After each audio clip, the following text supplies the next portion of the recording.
दोस्तों, बड़े बड़े संत महात्मा मोटिवेशनल स्पीकर हमें बताते हैं कि हमें किसी भी प्रकार की अपेक्षाएं नहीं रखनी चाहिए। किसी व्यक्ति से, किसी परिस्थिति से हमें अपेक्षाएं नहीं रखनी चाहिए। पर आप खुद सोचिए, क्या as a normal human being, as a common person, क्या हम लोग एक्सपेक्टेशन के बिना जी सकते हैं? क्या हम ऐसा जीवन जी सकते हैं जिसमें कोई भी हमें अपेक्षा किसी भी प्रकार की ना हो?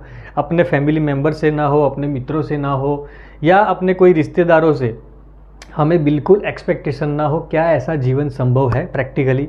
तो आज हम लोग उसी के बारे में बात करने वाले हैं कि हमें एक्सपेक्टेशन रखनी चाहिए, नहीं रखनी चाहिए, नहीं रखनी तो क्यों नहीं रखनी है तो कैसे रखनी है, उसके बारे में हम लोग बात करने वाले हैं। बहुत ही सिंपल और शॉर्ट फॉर्म में आपको बताऊंगा।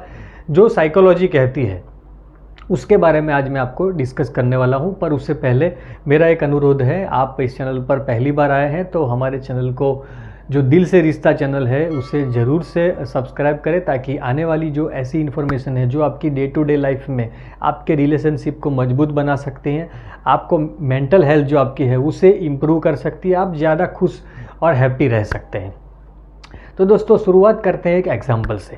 देखिए, हमारी एक्सपेक्टेशन जो है वो बाय डिफ़ॉल्ट हमारे अंदर एक प्रोग्राम होता है, जो हमारा नेचर कहलाता है, हमारी प्रकृति कहलाती है, उसके हिसाब से ही होता है।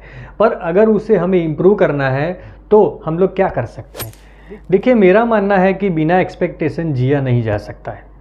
जो हमारे लव्ड वंस हैं, जो हमारे करीबी लोग हैं, उनसे तो हमें कुछ ना कुछ एक्सपेक्टेशन होती ही है, मगर वो एक्सपेक्टेशन सही जगह पर वो काफ़ी ज़रूरी है। ये कैसे पता चलेगा?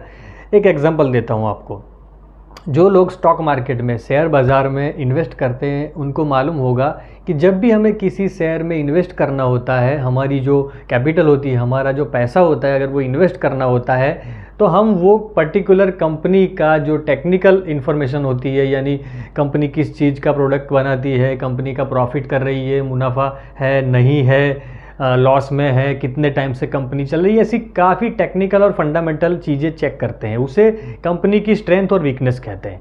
सिमिलरली, हर एक व्यक्ति की एक स्ट्रेंथ और कुछ ना कुछ उसकी वीकनेसेस होती है। हमें समझना ये होता है कि उसकी क्या स्ट्रेंथ है और क्या वीकनेसेस है। अगर हम लोगों ने इतना समझ लिया, मैं सभी लोगों की बात नहीं कर रहा हूँ, जो हमारे करीबी है, जिसके साथ हमें डे टू डे लाइफ में डील रोजाना करना है, तो मुद्दा यह है कि हमें हमारे करीबी लोगों को पर्टिकुलरली जानना है, उनकी स्ट्रेंथ, उनकी वीकनेस को समझना है, और उसके मुताबिक अगर हम एक्सपेक्टेशन होगी तो मुझे लगता है कि ज़्यादातर मामलों में हमें समस्या नहीं आएगी। जैसे कि अगर आप शेयर मार्केट में बिना टेक्निकल, बिना फंडामेंटल जाने इन्वेस्ट कर रहे हैं तो उसमें रिस्क ज़्यादा होता है। वैसे ही अगर आप रैंडमली किसी भी व्यक्ति के ऊपर अपेक्षा रखेंगे, अपने हिसाब से रखेंगे, तो वो आपकी खुद के सेंटिमेंट होंगे, ना कि उस व्यक्ति का प्रॉब्लम। फिर हमें लगेगा कि हमारे साथ धोखा हुआ है, हमें चीट किया गया है, हम फ्रस्ट्रेट होंगे, हमारा इमोशनल इम्बैलेंस होगा। तो ये जो सारी समस्या है, उसे अवॉइड करने के लिए अपने करीबी लोगों को जानिए, समझिए, और बाद में एक्सपेक्टेशन रखिए। और हाँ, हमें ये भी ध्यान में रखना है कि हम ह्यूमन बीइंग है, हम भूल कर सकते हैं। लोगों को पहचानने में मुझसे भी होती है, सभी लोगों से होती है। तो ऐसा गिल्ट भी अपने अंदर ना रखें कि मैं ज़्यादा एक्सपेक्टेशन सभी के पास रखता हूँ तो मेरी ये वीकनेस है, मेरी ये गलती है। हाँ, उसके ऊपर काम ज़रूर करना है। और ऐसा भी नहीं सोचना है कि मुझे बिल्कुल ही किसी से एक्सपेक्टेशन नहीं रखनी है, क्योंकि कहीं ना कहीं वो हमारे नेचर में नहीं होता है। नेचुरली हम वैसा बन नहीं पाते हैं। अगर वैसा बन गए तो हम संत महात्मा कोटि के आदमी बन जाएंगे। तो हमारी वीकनेसेस है, हमारी भी कुछ ऐसी समस्याएं हैं जिसके ऊपर हमें काम करना है।